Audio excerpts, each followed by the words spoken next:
I was about to leave church when an old couple approached me. They looked very friendly and invited me over to lunch at a nice restaurant. There, they asked me if I already had a boyfriend. When I said no, I don't, they showed me a photo of their son and asked me if I was interested in going on a date with him. I responded, "He looks like a great guy, but this is a bit too awkward for me. If you come eat dinner with our son, we can pay you $1,000. And if you become his girlfriend, we can pay you much more."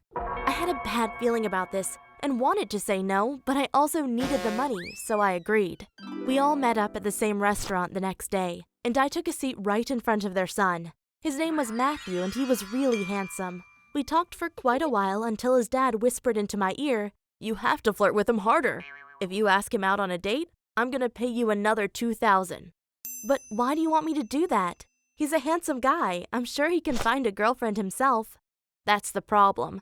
Right now he's dating a psycho girl that has been arrested several times. You have to use your beauty to seduce him and steal him away from her. And if you're gonna become his new girlfriend, we're gonna pay you another $50,000 in cash."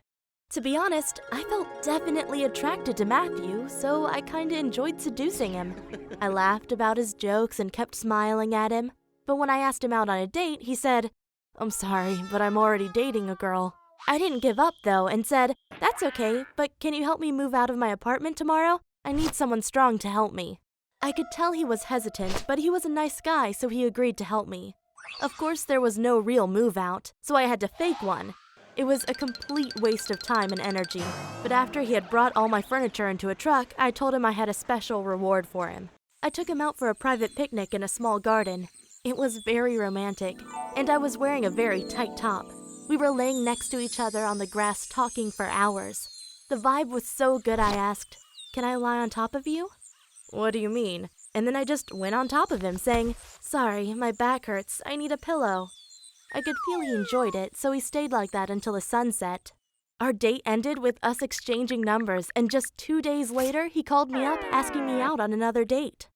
I gotta admit, I felt like a superhero. Not only had I successfully seduced a handsome guy, but I had also rescued him from a psycho girl.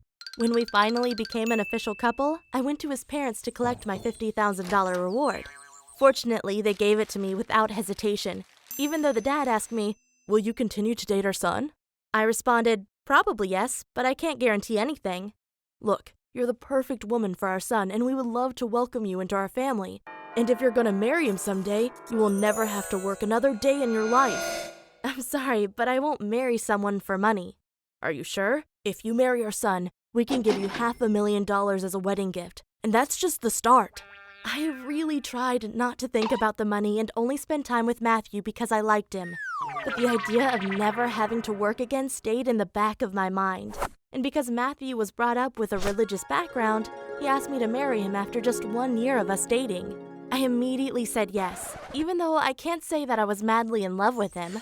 To make things worse, I still hadn't told him that his parents set us up as a couple. I was just too scared it would destroy our relationship. Once we were married, I enjoyed my new relaxed rich life where I didn't have to work. But it got so boring after a few weeks that I quickly found a new job as a high school teacher. And it was so much fun, especially because I met Derek. He was a math teacher, and I could never stop laughing when he made fun of me for only being an English teacher. Spending time with Derek felt like magic, and that confused me. Had I made a mistake by getting married to Matthew? I wasn't sure, but Matthew was already trying to get me pregnant. He really wanted a child, but what he didn't know was that I was secretly taking the pill. And then Derek asked me out on a date. Of course I said no, but when he asked me why, I didn't tell him that I was already married and instead told him I was just too busy.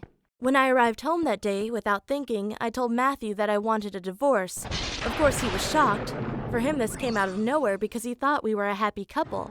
And I felt bad for him, but I also knew that it was the right thing to tell him. Unfortunately, he couldn't take it. For the next few days, he kept begging me to stay with him. Meanwhile, his parents wrote me dozens of angry messages insulting me. I tried to ignore them all, but Matthew followed me everywhere.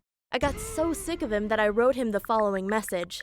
"Leave me alone. You and your stupid parents make me sick. Did you know that they paid me $500,000 to marry you? Don't get me wrong. I thought I loved you. But now, I know that I don't, and I'm sorry it took me so long to realize it." He responded, "How could you do this to me? and then came to the apartment I was staying at every single night, hammering against the door. In the end, I even had to get a restraining order because while I was on a date with Derek, he came into the restaurant and made a huge scene, screaming at me and calling me names. Afterward, I had to tell Derek the whole story of how I had married Matthew. It was quite embarrassing, and I'm pretty sure he sees me in a different light now. I hope he isn't scared that I'm gonna lie to him just as I've lied to Matthew.